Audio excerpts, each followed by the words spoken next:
The sound of the slap was sharp enough to cut through the low hum of the cafeteria, a sound so sudden and violent that it seemed to freeze time itself, and in that single moment the warmth of the room collapsed into something cold and frightening, because everyone felt it even if they didn't see it clearly, the way fear travels faster than reason, the way cruelty announces itself without warning. The waitress staggered back, a tray slipping from her hands, food crashing to the floor like an insult added to injury, and for a split second the entire place held its breath as if hoping reality would rewind itself. Before the story truly unfolds, if you believe in kindness, second chances, and the idea that even broken moments can be healed, please like this video, subscribe to the channel, share it with someone who needs hope today, and tell us in the comments where you're watching from, because stories like this connect us far beyond a screen. Her name was Emily Carter, and she had been on her feet since dawn, working a double shift in a small roadside cafeteria that smelled of coffee, grease, and quiet resilience. Emily wasn't loud or flashy, and most days she faded into the background like the hum of the old refrigerator near the back wall, but that morning she was already carrying more weight than anyone could see. Rent was overdue, her car barely started anymore, and her younger brother was counting on her for help with college books he pretended he didn't need. She wore her exhaustion the way some people wear perfume, lightly at first, then heavier as the hours dragged on, and when the thug stormed in, already angry at the world and looking for somewhere to unload it, Emily was simply in the wrong place at the wrong time. He was big, loud, and careless, wearing the kind of arrogance that comes from knowing most people will look away. When his order wasn't fast enough, when his coffee wasn't hot enough, when life didn't bow to him the way he thought it should, he lashed out, and Emily became the target of a rage that had nothing to do with her. The cafeteria went silent after the hit, not because no one cared, but because fear has a way of pinning people to their seats. Some stared down at their plates, others pretended to scroll their phones, and a few watched with wide eyes, knowing they should do something but not knowing how without becoming the next victim. Emily's cheek burned, her ears rang, and the humiliation cut deeper than the pain itself. She bent down to gather the fallen food with shaking hands, apologizing even though she had done nothing wrong, because years of being overlooked had taught her that survival sometimes meant swallowing pride. The thug laughed, satisfied, tossing a few bills on the table like scraps thrown to an animal, and began to turn away, convinced the world would once again let him walk out untouched. What he didn't know, what no one in that room could have predicted, was that outside the cafeteria, the low thunder they dismissed as distant traffic was actually something else entirely. The ground seemed to vibrate softly, then louder, then unmistakably, as a line of motorcycles rolled into the parking lot like a moving wall of steel and sound. The bikers weren't rushing or reckless.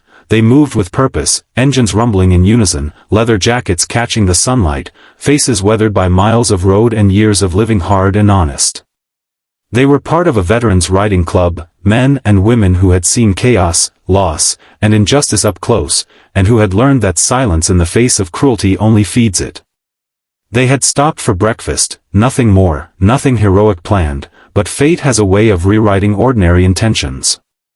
As the door swung open and the first biker stepped inside, the air in the cafeteria shifted, the way it does before a storm breaks. One by one they entered, boots heavy on the floor, eyes scanning the room, instantly reading the tension, the fear, the imbalance of power that still hung in the air like smoke. They saw Emily's red cheek, the spilled food, the way her shoulders curled inward as if trying to disappear. They saw the thug, still smirking, still standing too close, still unaware that the rules of the room had just changed. No one shouted, no one rushed, but their presence alone spoke volumes, a silent message that said some lines don't get crossed without consequences. Emily felt it before she fully understood it, a strange sense of not being alone anymore, like someone had stepped between her and the world without asking for permission. Her hands stopped shaking, just a little, and she stood there holding a cracked plate, watching as strangers she'd never met filled the space with something she hadn't felt in a long time, safety. The thug's confidence wavered, his laughter fading as he realized he was suddenly outnumbered, outmatched, and very much seen. The bikers didn't need to touch him or threaten him, they simply stood their ground, their calm far more intimidating than anger ever could be. The room seemed to exhale as if it had been holding its breath for too long. The manager finally found his voice, calling the police with trembling fingers, while one of the bikers gently helped Emily gather the mess from the floor, treating her not like a victim but like a human being who deserved dignity. That simple act broke something open inside her, and tears she'd been holding back all morning finally spilled over. She wasn't crying just because she'd been hit, she was crying because someone had noticed, because someone had cared enough to stand still and say, without words, that what happened to her mattered. The thug left before the police arrived, his shoulders hunched, his power stripped away by nothing more than accountability and the unyielding presence of people who refused to look away. The rest of the morning passed in a haze, but something fundamental had shifted for Emily. Customers spoke more softly, tipped more generously, and met her eyes in a way they hadn't before. The bikers stayed, eating their breakfast slowly, laughing quietly, filling the cafeteria with a warmth that felt earned rather than forced. Before they left, they pooled money on the counter, far more than the cost of their meals, and one of them slipped a small card beside it with the name of a local support group and a note reminding her that help exists even when pride makes it hard to ask. Emily held that card like it was fragile, like it might disappear if she didn't believe in it hard enough. In the days that followed, the story spread, not as a tale of violence, but as a reminder of intervention, of what happens when ordinary people choose to be extraordinary in quiet, steady ways. Emily returned to work with a little more strength in her spine and a little less fear in her heart. She started saving again, started dreaming again, started believing that maybe her life didn't have to be defined by the worst moments. The bikers came back every Sunday after that, not for praise or recognition, but because community is built through repetition, through showing up again and again even when the cameras are gone. Months later, Emily stood in the same cafeteria, now managing a shift of her own, training a new waitress who reminded her painfully of herself. She told her, without preaching, that respect isn't something you earn by staying quiet, and that there are people in this world who will stand up for you even if they don't know your name yet.